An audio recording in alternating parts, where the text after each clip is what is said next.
Assalamualaikum warahmatullahi wabarakatuh. Kami perwakilan dari kelompok 3 mata kuliah Teknologi Pendidikan akan menjelaskan kawasan pemanfaatan. Yang pertama adalah kawasan pemanfaatan adalah tindakan menggunakan metode dan model instruksional, bahan dan peralatan media untuk meningkatkan suasana pembelajaran. Kawasan pemanfaatan menurut Searle dan Ritchie yaitu pemanfaatan media, difusi inovasi, implementasi dan institusionalisasi, kebijakan dan regulasi, gambar kawasan pemanfaatan. Fungsi pemanfaatan sangat penting karena membicarakan kaitan antara peserta didik dengan bahan belajar atau sistem pembelajaran. Mereka yang terlibat dalam pemanfaatan mempunyai tanggung jawab untuk mencocokkan peserta didik dengan bahan belajar dan aktivitas yang spesifik. Menyiapkan peserta didik agar dapat berinteraksi dengan bahan belajar dan aktivitas yang dipilih, memberikan bimbingan selama kegiatan, memberikan penilaian atas hasil yang dicapai peserta didik, serta memasukkannya ke dalam prosedur organisasi yang berkelanjutan. Bagian-bagian kawasan pemanfaatan teknologi pembelajaran. Pemanfaatan media, fungsinya yaitu 1. Media pembelajaran dapat mengatasi keterbatasan pengalaman yang dimiliki oleh peserta didik. 2. Media pembelajaran dapat melampaui batas ruang kelas. 3. Media pembelajaran memungkinkan interaksi langsung.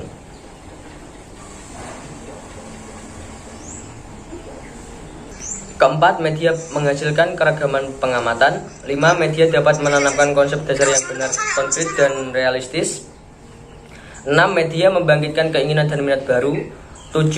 Media membangkitkan motivasi dan merangsang anak untuk belajar. 8. Media memberikan pengalaman yang integral atau menyeluruh dari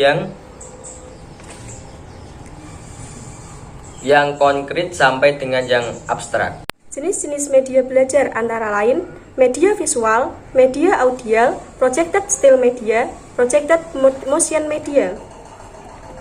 Contoh pemanfaatan media dalam kegiatan pembelajaran. Langkah-langkah pemanfaatan program video pembelajaran dalam kegiatan pembelajaran antara lain: yang pertama yaitu tahap persiapan, yang kedua tahap pelaksanaan, dan yang ketiga tindak lanjut.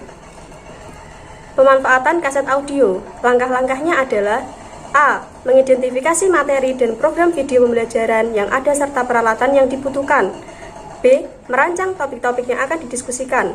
C. Menyusun rancangan kegiatan sebagai tindak lanjut dari pemanfaatan program video pembelajaran. Pemanfaatan komputer dan jaringan internet dalam kegiatan pembelajaran. Yang pertama, pada pembelajaran dengan komputer jaringan internet dikenal dua jenis fungsi komputer, yaitu komputer server dan komputer klien. Interaksi antara peserta didik dengan guru dilakukan melalui kedua jenis komputer tersebut. Sekolah menyediakan komputer server untuk melayani interaksi melalui website server, email server, mailing list server, chat server, sedangkan peserta didik dan guru menggunakan komputer klien yang dilengkapi dengan browser, email klien, dan chat klien. Yang kedua, selain berinteraksi dengan program pembelajaran, peserta didik dapat pula berinteraksi dengan narasumber dan peserta didik lain yang dapat dihubungi dengan jaringan internet dengan memanfaatkan email atau mailing list, serta mereka dapat mengakses program pembelajaran yang relevan dari sumber lain dengan mengakses website yang menawarkan program pembelajaran secara gratis. Ada beberapa hal yang perlu dipertimbangkan guru dalam pemanfaatan media pembelajaran. Yang pertama, apakah materinya penting dan berguna bagi peserta didik? Yang kedua, apakah dapat menarik minat peserta didik untuk belajar? Yang ketiga, apakah ada kaitan yang mengena dan langsung dengan kompetensi atau tujuan khusus yang hendak dicapai? Yang keempat, bagaimana format penyajiannya diatur dengan memenuhi sekuen atau tata urutan belajar?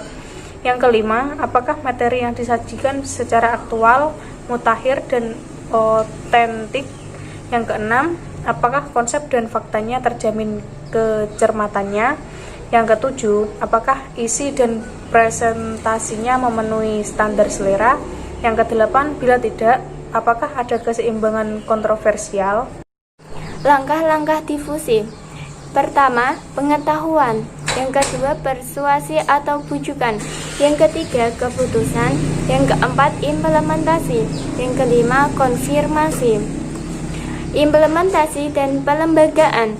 Implementasi ialah penggunaan bahan dan strategi pembelajaran dalam keadaan yang sesungguhnya atau bukan tersimulasikan.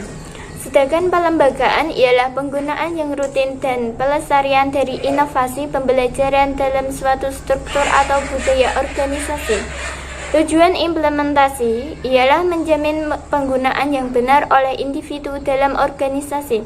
Sedangkan tujuan pelembagaan ialah untuk mengintegrasikan inovasi dalam struktur dari kehidupan organisasi. 1. Kebijakan dan regulasi.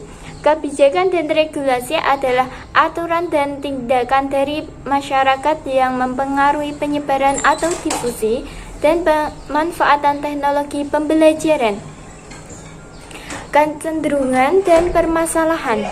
Kecenderungan dan permasalahan dalam kawasan pemanfaatan umumnya berkisar pada kebijakan dan peraturan yang mempengaruhi penggunaan, difusi, implementasi, dan pelembagaan.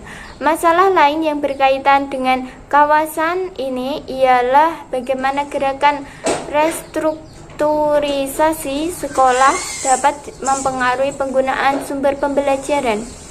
Sekian dari kelompok kami, kurang lebihnya mohon maaf. Wabillahi taufiq wal hidayah wa ridha wal inayah. Assalamualaikum warahmatullahi wabarakatuh.